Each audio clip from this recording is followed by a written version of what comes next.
السلام علیکم۔ DNN اسلام T V کے پروگرام کے ساتھ میں آپ کا میزبان ریاض احمد حاضر خدمت ہوں۔ ناظرین، جیسا کہ ماہ رمضان کی آمد ہے، اسی لیے آج ہمارا ٹاپک بھی ماہ رمضان کی فضیلت کے حوالے سے ہے۔ ناظرین، یہ وہ مہینہ ہے جس میں اللہ تعالیٰ نیکیوں کی برسات کرتے ہیں اور ہمارے لیے مواقع فراہم کرتے ہیں کہ ہم اپنے گناہوں کو بخشوا سکیں۔ ناظرین، یہ وہ مہینہ ہے جس کے بارے میں پیارے نبی صلی اللہ علیہ وآلہ وسلم کی حدیث پاک ہے کہ پیارے نبی صلی اللہ علیہ وآلہ وسلم نے فرمایا کہ شعبان میرا مہینہ ہے اور رمضان اللہ کا مہینہ ہے۔ اب ناظرین، یہاں سوچنے کی بات ہے کہ جب ماہ رمضان اللہ کا خاص مہینہ ہے، اللہ کا مہینہ ہے، اور اس میں اللہ نے ہی ہمیں ہمارے لیے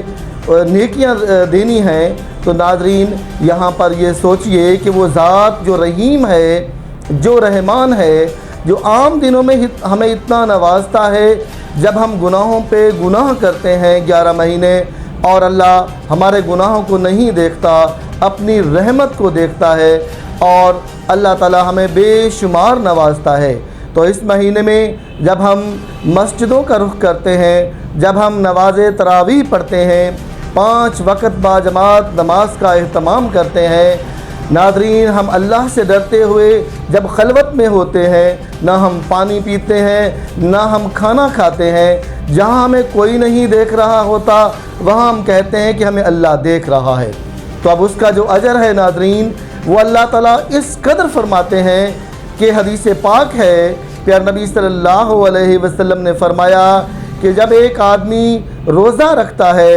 اور پھر وہ تمام دن اللہ تعالیٰ کی رضا کے لیے روزے کو کمپلیٹ کرتا ہے، مکمل کرتا ہے، روزہ کی تکمیل کرتا ہے، تو پھر آخر میں اللہ تعالیٰ اس کا جو انعام ہے وہ اس کی گناہوں سے مغفرت کی صورت میں اس کو فرما دیتے ہیں۔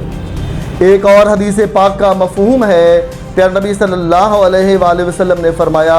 جو شخص نماز تراویح کا اہتمام کرتا ہے اور اپنا روزہ رکھتا ہے اور اللہ کی رضا کے لیے وہ سارا دن بھوکا پیاسا رہتا ہے، تو شام کے ٹائم پہ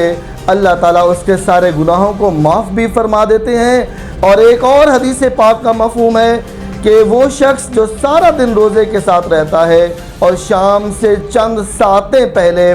شام افطاری سے چند لمحے پہلے جو اس کے منہ کی بدبو ہوتی ہے، جو ہمیں پسند نہیں ہے، تو اللہ تعالیٰ کو وہ انسان کے روزہ دار کے منہ کی جو سمیل ہے، جو بدبو ہے، اللہ تعالیٰ کو وہ کستوری کی خوشبو سے بھی زیادہ محبوب ہے۔ ناظرین، اسلام کے اندر یہ جو مہینہ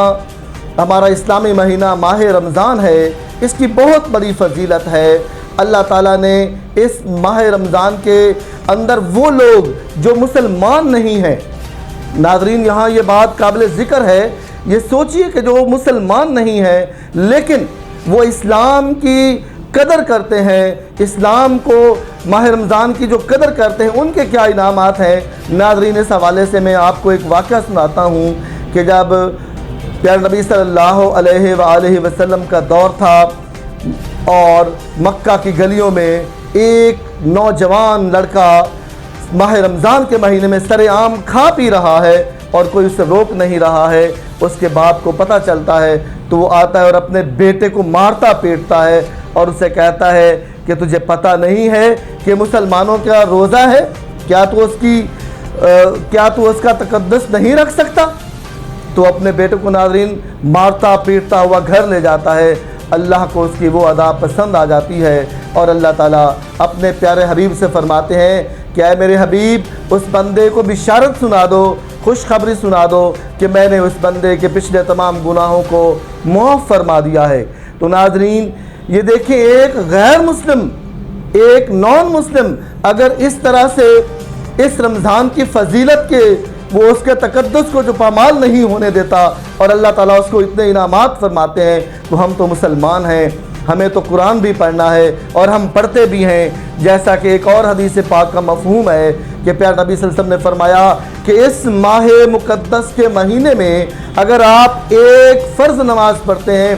تو آپ کو 70 فرض نمازوں کے برابر اس کا ثواب ملتا ہے، اور اگر آپ ایک نفل پڑھتے ہیں تو آپ کو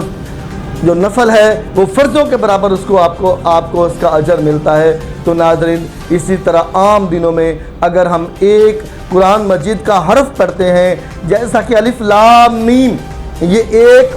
حرف نہیں ہے، یہ 3 حرف ہیں، یہ 3 حرف ہیں۔ تو اب الف لام میم پڑھنے میں ہمیں 10 20 30 نیکیاں مل گئیں۔ اب اسی طرح جب یہ عام دنوں کی بات ہے، لیکن اگر ہم ماہ رمضان میں اس کا اہتمام کرتے ہیں، قرآن مجید کی تلاوت کرتے ہیں، تو اس کا ثواب ہمیں بڑھا کے دیا جاتا ہے۔ ایک اور حدیث پاک کا مفہوم ہے، پیارے نبی صلی اللہ علیہ وآلہ وسلم نے فرمایا کہ جو روزہ دار پورے مہینے روزے رکھتا ہے، تو جب رمضان کا مہینہ مکمل ہو جاتا ہے، ماہ مقدس مکمل ہو جاتا ہے، تو اللہ تعالیٰ اس کے سارے گناہوں کو معاف فرما دیتے ہیں۔ ایک صحابی نے عرض کی، یا رسول اللہ صلی اللہ علیہ وآلہ وسلم، کیا لیلۃ القدر کا ثواب اس کے اندر ہے؟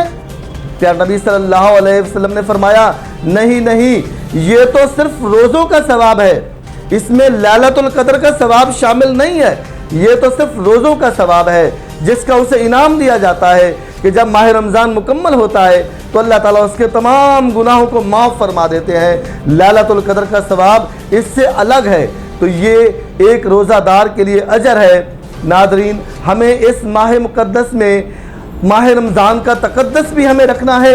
ہمیں یہ خیال رکھنا ہے کہ ہم نے باہر جا کے اگر ہم روزہ نہیں رکھ سکتے، اول تو جو صحت مند ہے اسے روزہ رکھنا چاہیے، کیونکہ حضرت علی رضی اللہ تعالیٰ عنہ کا قول ہے کہ اگر کسی شخص نے بغیر کسی عذر کے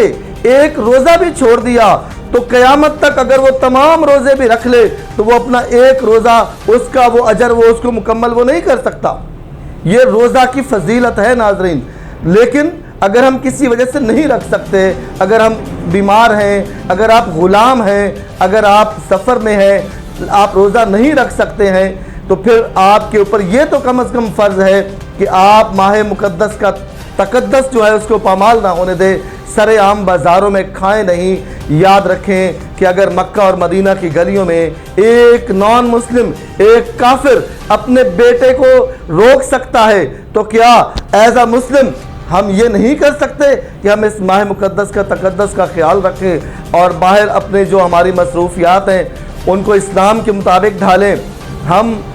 باہر یہ نہ کہو کہ ہمارا روزہ نہیں ہے اور ہم کھاتے پھریں، ہم پانی پیتے پھریں، کولڈ ڈرنکس پیتے پھریں۔ ہمیں اس بات کا بھی خیال رکھنا چاہیے کہ اگر کسی کو روزہ ہے اور وہ کمرے میں ہمارے پاس بیٹھا ہے تو ہم اس کا خیال رکھیں کہ ہم اس کے پاس نہ کھائیں نہ پئیں۔ ہمیں اللہ تعالیٰ ہمیں اس بات پر عمل کرنے کی توفیق عطا فرمائے۔ ناظرین، آج کے لیے اتنا ہی، انشاءاللہ نئے پروگرام میں نئے موضوع کے ساتھ آپ کی خدمت میں حاضر ہوں گے۔ تب تک کے لیے اپنے میزبان ریاض احمد کو اجازت دیجیے۔ اللہ نگہبان۔